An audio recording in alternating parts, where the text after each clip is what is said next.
André, les récents événements nous laissent craindre que la douceur de vivre et le temps de l'insouciance sont passés. Eh bien ça, c'est le moins que l'on puisse dire. C'est vraiment le moins que l'on puisse dire. Il y a quand même quelque chose qui s'est passé qui est assez terrifiant.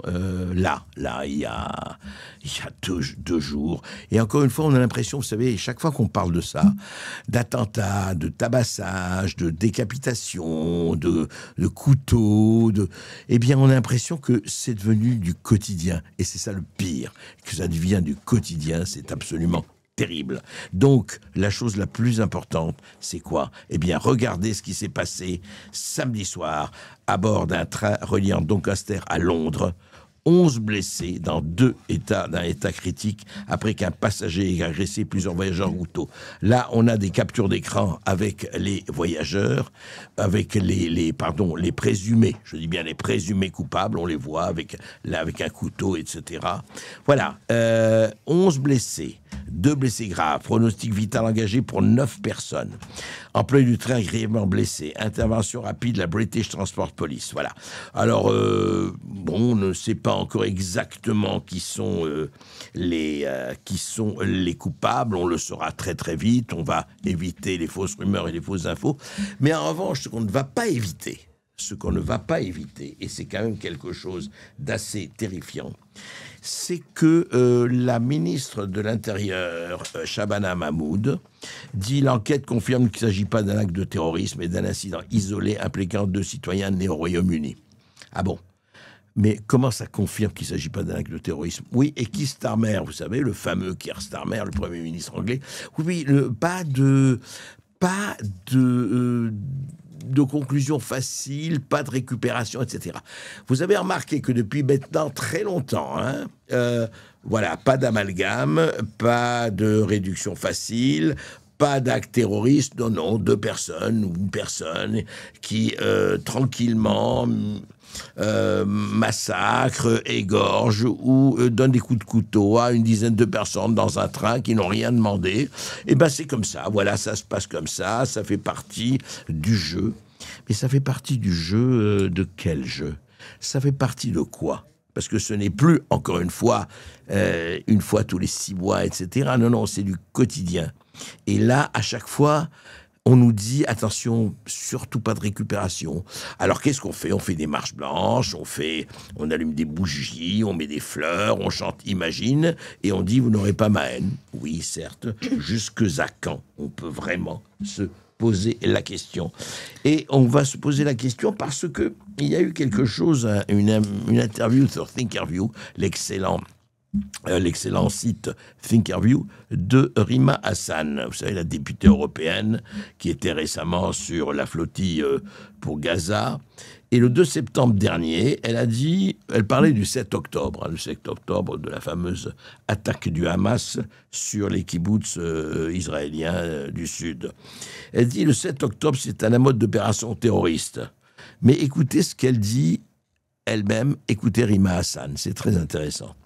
Le 7, j'ai eu l'occasion de le dire, c'est un mode opératoire terroriste. Mais je veux dire, c'est comme les Algériens quand ils font péter des cafés ou des Français, des cafés de Français en Algérie. Parce qu'arrive un moment où le FLN, en fait, se dit on en est à plus de 100 ans de colonisation, on se fait massacrer, on a près d'1 million de martyrs.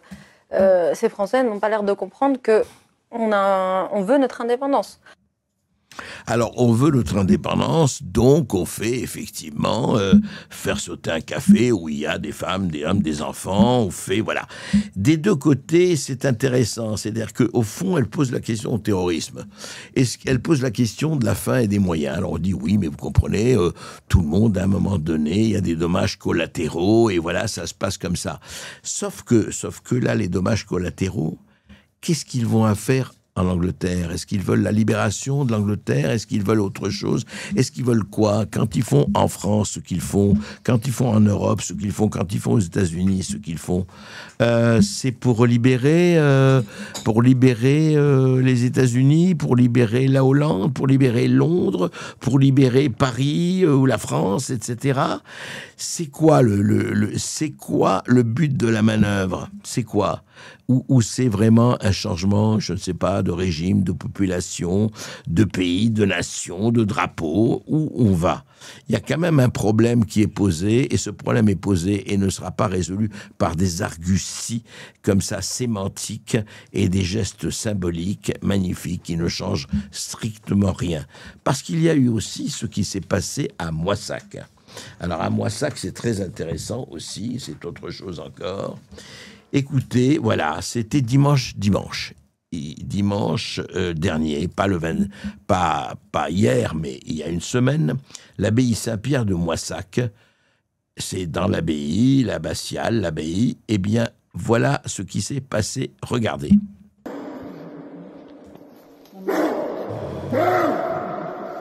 Attention, je vais t'en mettre une. Oh non.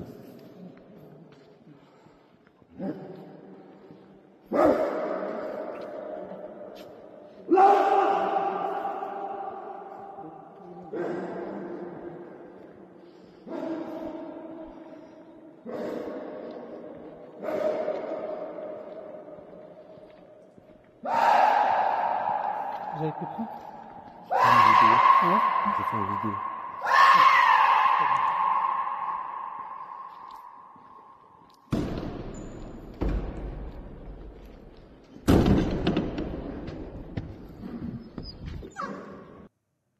Voilà, un dément, un fou, quoi, qu'est-ce que c'est? Voilà, donc l'homme s'est introduit dans l'abbatiale, il y avait une religieuse qui se retrouvait dans la nef, il a proféré des menaces, poussé des cris d'animaux, vous avez entendu, c'est un main bon, et donné un coup de pied dans une porte avant de s'enfuir.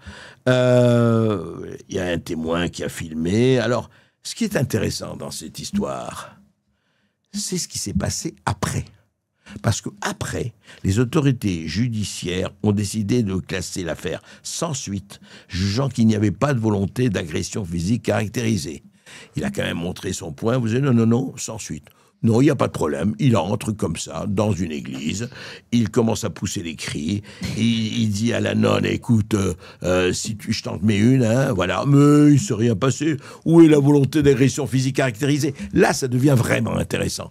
Alors, c'est où l'agression physique? Il aurait dû donc tabasser la nonne jusqu'à ce qu'elle tombe, ou je ne sais pas, peut-être l'égorger tranquillement, quoi, je ne sais pas, voilà. Là, peut-être les autorités judiciaires auraient dit autre chose. Aucune confirmation officielle, bien sûr, sur son identité, sa nationalité ou religion.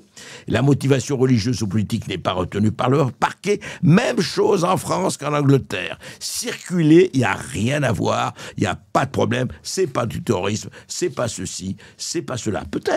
Peut-être, mais ce qui m'étonne, c'est qu'à chaque fois, c'est le même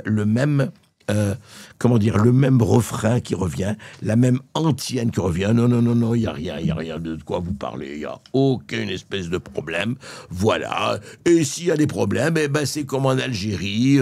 Quand c'était Algérie, on faisait péter les cafés où il y avait des Français. C'est comme ici ou là. D'ailleurs, les Israéliens aussi ont fait péter le fameux hôtel de Jérusalem contre les occupants anglais. Donc voilà, tout le monde fait ça. Donc tout va bien dans le meilleur des mondes. Quand même vraiment intéressant. Donc je dois dire que quand on en arrive là, on se dit mais qu'est-ce qui se passe? Jusqu'où ça va aller? Jusqu'où ça peut aller? Eh ben, on verra.